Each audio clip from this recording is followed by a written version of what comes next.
কি কি আছে তাহলে আলুতে? পেঁয়াজ, ছোলা, কাঁচা লঙ্কা, লেবু রস, ধনিয়া পাতা, মশলা। পাপড়ি চাট আমি এখানে আসলে আর এই কাকিমা খুব ভালো বানায়, ঠিক আছে। ব্লগে আসবে ইন্টারনেট। চাটনি করেছে, আবার আর কি কি করবে দেখো। এবারে কি কি করবে দেখো। এবারে বলছে বাদাম।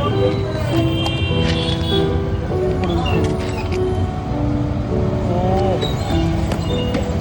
এবারে করবে আবার চাটনি। এই খাবো তো। হ্যাঁ ছুটি ছুটি।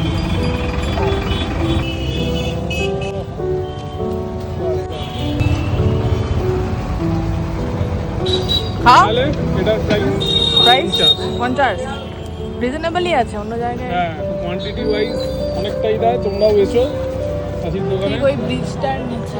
একদম মেছেদা মেন ব্রিজের নিচে। আমাদের সাবস্ক্রিপশন দিলে আরও দুটো পাপড়ি ফ্রি আছে, তাই তো মাসি? বললে দুটো free।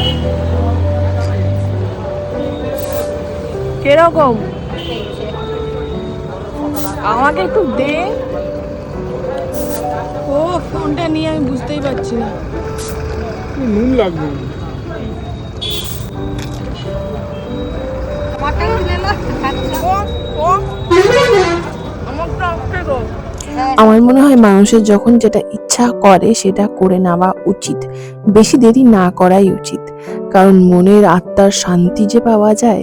কারণ বিরিয়ানি অনেকদিন ধরে খাওয়ার ইচ্ছে ছিল, আর বাড়িতে করেছি, অনেক টায়ারিং হয়ে যায়, তারপরে আর খাওয়ার ইন্টারেস্টটাই থাকে না।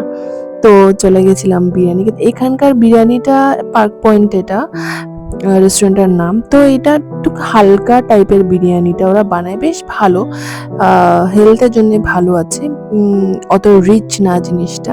তো আমার এটা বেশ ভালো লাগে, মানে মোটামুটি অ্যাভারেজ। তো সেটাই ছোট্ট করে তোমাদের সাথে শেয়ার করে দিলাম আজকের ব্লগে। থ্যাংকস ফর ওয়াচিং, আর ফলো করে দিও যারা নতুন এখন অবধি আমাকে ফলো করোনি।